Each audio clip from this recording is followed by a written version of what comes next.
ধর্ষণের ঘটনা ঘটিয়ে তারা গর্ব সহকারে কোনো না কোনো রাজনৈতিক আশ্রয় নিয়ে তারা এ সমাজে বীর তর্পে অবস্থান করে। কোনো ঘটনা ঘটার পরে বাংলাদেশে একটি রাজনৈতিক দল এখন বলার চেষ্টা করছে বাংলাদেশে নির্বাচিত কোনো গভর্নমেন্ট নাই, এ কারণে এই ঘটনাগুলো ঘটছে। আমরা তো দেখতে পাচ্ছি তাদের কিছু কর্মীর মাধ্যমে এই ধর্ষণের ঘটনা, লুটতরাজের ঘটনাগুলো ঘটছে। রহমানির রহিম।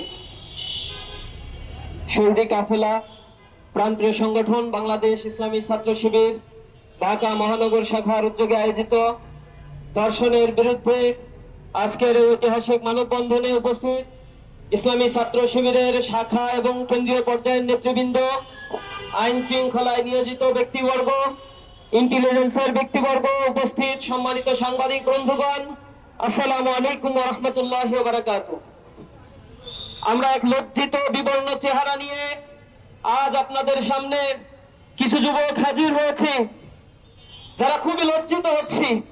একটি স্বাধীন ভূখণ্ড, 50 বছরের অধিক যে সময় আমরা পার করেছি, এরপরে এসে আমাদের দেশে ধর্ষণের বিরুদ্ধে মানববন্ধন করে এদেশের কর্তা ব্যক্তি এবং এদেশের মানুষদেরকে সচেতন করার জন্য আমাদেরকে ধিক্কার জানাতে হয়। আমরা লজ্জিত হয়ে পড়েছি। আজ যখন আসিয়ার দিকে আমরা তাকাই, তিনি বাইরের কোনো মানুষের দ্বারা ধর্ষিতা হন নাই, তার ঘরের মধ্যে ওই নারীর জন্য নিরাপদ অবস্থান তৈরি করতে সমাজ ব্যবস্থা পারে নাই। এটা আমাদের জন্য বড়ই লজ্জার, এটা আমাদের জন্য বড়ই লজ্জার একটি বিষয়। আমরা লক্ষ্য করেছি এই ধর্ষণের সংস্কৃতি বাংলাদেশে নতুন নয়। 2016 সাল থেকে 2020 সাল পর্যন্ত সরকারের হিসেব মতে এই দেশে 26,695টি ধর্ষণের মামলা রেকর্ড হয়েছে। 2020 সাল থেকে 2024 সাল পর্যন্ত 6,400-র অধিক ধর্ষণের ঘটনা এই বাংলাদেশে রেকর্ড হয়েছে, যার মধ্য দিয়ে 3,471টি ঘটনা ঘটেছে যেখানে 18 বছরের কম নারীদেরকে ধর্ষণের শিকার করা হয়েছে।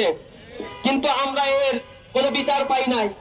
গত ফেব্রুয়ারি মাসের ঘটনা, শুধুমাত্র গত মাসের ফেব্রুয়ারি মাসে 72 শিশু এবং 117টি নারী ধর্ষণের ঘটনা সহ 189টি নারী নির্যাতনের ঘটনা এই স্বাধীন ভূখণ্ডে পত্রপত্রিকার মাধ্যমে আমরা জানতে পেরেছি।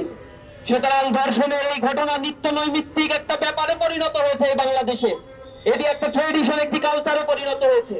আমরা আরো বেশি লজ্জিত যখন আমরা দেখি নারী ও শিশু নির্যাতন ট্রাইব্যুনাল গঠন করা হয়েছে শুধুমাত্র তড়িৎ বিচারের প্রক্রিয়াকে ত্বরান্বিত করার জন্য। কিন্তু আমরা লক্ষ্য করেছি নারী ও শিশু নির্যাতন এই ট্রাইব্যুনালে প্রতি 5 বছরে এভারেজে 30,000 বা 32,000 মামলা এখানে দায়ের করা হয়।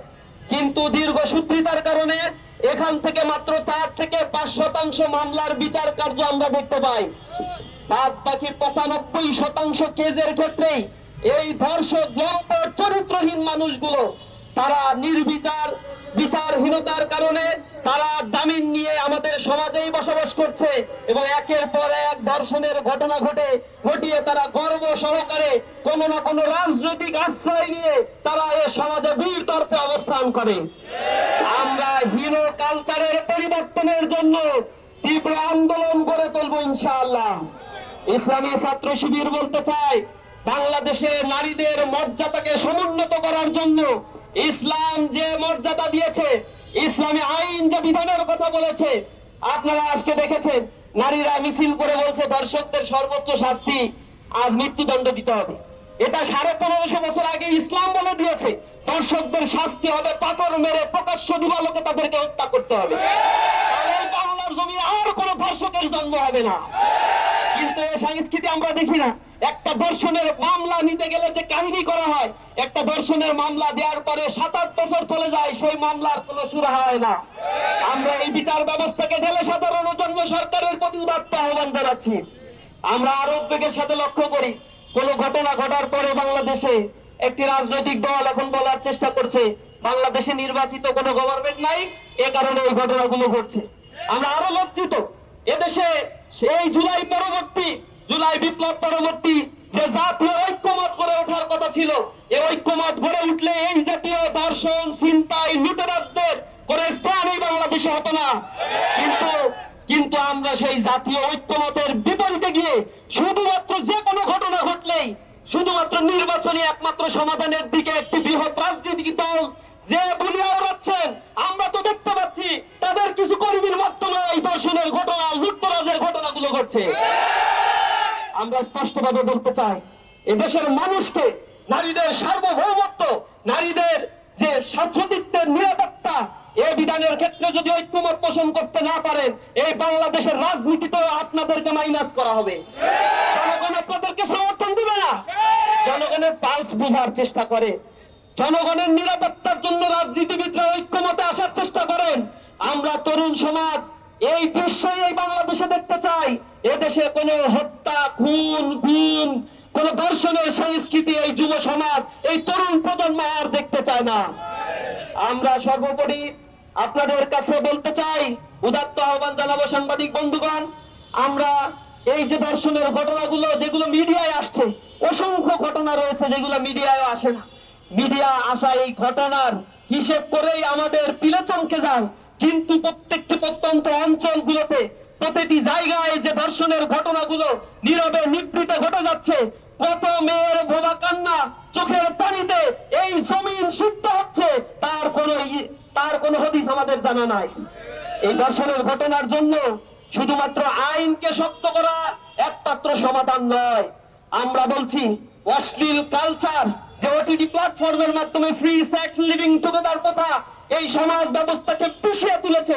অক্টোপাসের মতো চারিদিকে যে অশ্লীলতা ছড়িয়ে দেওয়া হচ্ছে, তারই এক প্রতিচ্ছবি এই লজ্জিত বাংলাদেশ, এই ধর্ষণের বাংলাদেশ দেখতে হচ্ছে। আমরা লজ্জিত। এই দেশের শিক্ষা কাঠামোকে ঢেলে সাজাতে হবে, এই দেশের কালচারাল সিস্টেমকে নতুন ভাবে চিন্তা করতে হবে। একটা করাপ্টেড কালচার, একটা করাপ্টেড এডুকেশন সিস্টেম দিয়ে কখনো একটি সোসাইটিতে এ জাতীয় ফৌজদারি অপকর্মগুলো বন্ধ করা সম্ভব নয়। আমরা দেখেছি ইসলামিক যে দেশগুলো রয়েছে, মুসলিম কান্ট্রিগুলো আপনারা লক্ষ্য করবেন, ধর্ষণের পরিমাণ নেগেটিভে রয়েছে, জিরো। সেখানে ধর্ষণের কেস খুবই রেয়ার।